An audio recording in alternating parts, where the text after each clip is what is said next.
Comment cette fille a pu trouver la motivation de perdre plus de 10 kilos en à peine un mois alors que tout était contre elle? Voici l'histoire de cette Russe dans la vingtaine. Si vous pensez que tout est dans la tête, alors appuyez sur j'aime. Et si vous êtes déjà abonné à notre chaîne, nous vous envoyons plein d'amour. Maintenant, mettez-vous à l'aise et préparez votre popcorn. Aujourd'hui, je vais vous résumer l'histoire de la vie de cette jeune fille russe, I'm Losing Weight. Le film commence dans la ville de Nizhny Novgorod, en Russie.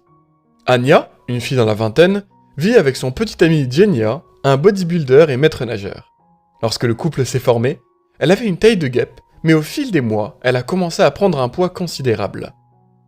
Quand Genia la regarde aujourd'hui, dans sa robe, sa mâchoire lui en tombe tellement il est choqué. Il ne reconnaît plus la fille avec qui il était auparavant. Il ne veut plus qu'elle l'accompagne au mariage et qu'on le voie avec elle. Une fois qu'il est parti, elle se change pour mettre des vêtements plus décontractés et va pour se peser. Elle réalise en effet qu'elle pèse maintenant 76 kilos, bien qu'elle soit toujours la première à se plaindre de prendre du poids. Elle voit ensuite une photo de Genia et d'une autre fille alors qu'elle regarde son profil. Puis, elle est horrifiée de voir une vidéo boomerang de cette fille en train de l'embrasser sur la joue. La vidéo est suffisante pour qu'Anya décide de s'habiller et de se maquiller, puis de foncer à ce mariage. Elle appelle sa meilleure amie, Natasha, pour venir la chercher. Cette dernière fait également remarquer à Anya qu'elle a pris du poids, mais qu'elle est toujours aussi belle. Lorsqu'Anya arrive à la fête, elle voit Genia en train de danser avec cette même fille. Furieuse de jalousie, elle se met entre les deux et donne le meilleur d'elle-même. Genia semble surpris, mais il continue malgré tout à danser alors que l'autre fille s'éloigne en se moquant. Quelque temps plus tard, le couple s'assoit ensemble. Elle lui demande pourquoi était-il en train de danser avec cette fille, mais Genia esquive le sujet en disant qu'il dansait en groupe. Quand Anya insiste, il s'énerve et admet qu'il ne l'aime plus. Il ajoute qu'elle ne fait que manger et rien d'autre, et s'est changée en fardeau plus qu'autre chose pour lui. La scène suivante, Anya est dans le bus en route vers la maison de sa mère. Elle explose en sanglots malgré elle, se moquant de ce que les autres personnes peuvent penser d'elle. Elle arrive ensuite chez sa mère, qui a un invité. Cet homme remarque qu'il est en trop et décide de sortir pour leur donner de l'intimité. Anya dit à sa mère que son petit ami l'a larguée à cause de sa prise de poids. Sa mère lui dit simplement qu'elle n'est pas grosse, mais simplement qu'elle a une ossature lourde et qu'elle ne peut rien y faire. La remarque la fait se sentir encore plus mal qu'avant. Le matin suivant, elle reçoit un appel de Natasha qui lui demande de venir la voir. Natasha lui propose de s'installer chez elle et son mari Dimas pour quelques jours, le temps qu'elle se trouve un chez-soi. Elle essaye de réconforter son amie, mais Anya n'a aucune envie de se sentir mieux, elle veut uniquement pleurer et encore pleurer. Dimas essaye pourtant de la faire se sentir mieux en déclarant qu'elle est la fille la plus sexy en ville. Mais cela ne change rien.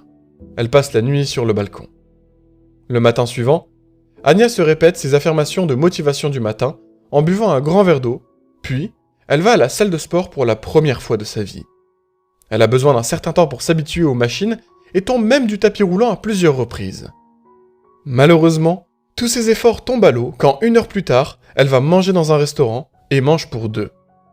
Natasha, qui s'avère travailler dans ce restaurant, lui retire sa nourriture et la jette à la poubelle, déçue qu'elle ne puisse pas se tenir à ses engagements pour plus de 2 heures.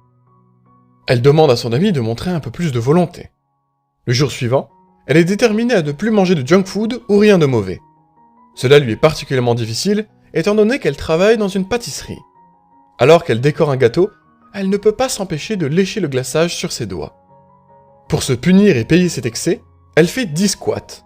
Elle réalise alors qu'elle a réellement un problème et rejoint un groupe d'entraide pour les gens ayant des troubles obsessionnels alimentaires et assiste à une de leurs réunions. Au milieu d'un groupe composé exclusivement de femmes, il y a un seul homme du nom de Kolya. À la fin de la séance, Kolya la suit et l'invite dans un restaurant à quelques pas. Anya accepte uniquement car elle est incapable de dire non pour de la nourriture. Ensuite, Kolya lui propose qu'ils deviennent leur support de fitness. Ainsi, ils devront faire de l'exercice ensemble tous les jours, se contacter avant de manger quoi que ce soit, et procurer un soutien émotionnel également le long de ce programme. Anya n'est pas vraiment convaincue des véritables intentions de Kolya, mais se dit que cela ne coûte rien d'essayer. Ils commencent le lendemain et se rendent au parc chaque matin pour courir. Au départ, Anya est plus réticente à l'idée d'être avec Kolya, mais finalement, après quelques temps, elle constate que c'est vraiment quelqu'un de bien. Il n'a pas honte de son physique, alors que elle en est incapable. Mais en passant du temps avec lui, elle commence elle aussi à aimer son corps. Ils s'appellent effectivement avant chaque repas, et se soutiennent l'un l'autre de manière plutôt efficace, vu qu'ils traversent les mêmes difficultés. Très vite, Anya commence à perdre du poids petit à petit. 1 mois et demi plus tard, elle a déjà perdu 10 kilos et se sent prête à revoir Genia. Elle s'achète un maillot de bain et fait semblant de lui rentrer dedans à la piscine où il travaille en tant que maître nageur. Il est totalement surpris de la voir. Après avoir discuté pendant un moment, ils se baignent tous les deux et s'éclaboussent l'un l'autre. Plus tard, elle retourne voir sa mère et lui raconte tout ce qu'il s'est passé. Selon les dires de sa mère, Anya a un traumatisme non résolu du fait du manque de son père qui est parti lorsqu'elle était encore un enfant. Ainsi, elle veut qu'Anya soit consciente de ses actes qu'il ne lui apportera rien de bon.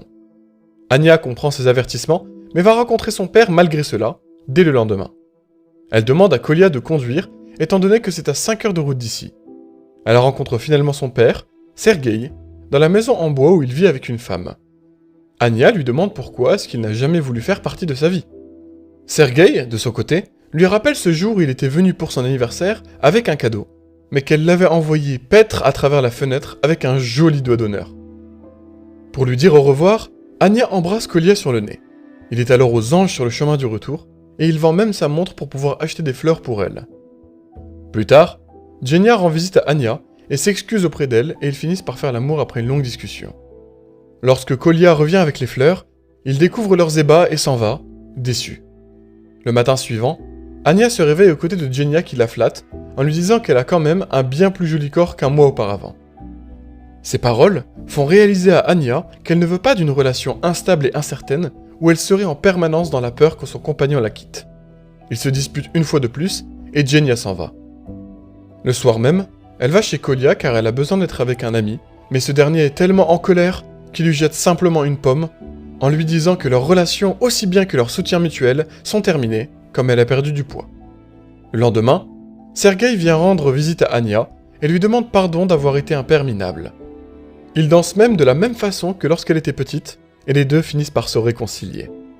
Anya part ensuite faire un marathon sportif pour retrouver Kolya. Elle finit par le retrouver en train de boire un soda. Elle le dégage de ses mains au nom de son autorité en tant que support de fitness. Elle déclare qu'étant donné que lui n'a pas perdu assez de poids, c'est sa responsabilité de l'aider, quoi qu'il advienne. Ils participent tous les deux au marathon et utilisent toute leur volonté pour le terminer. Finalement, Kolya trouve assez de courage pour l'embrasser.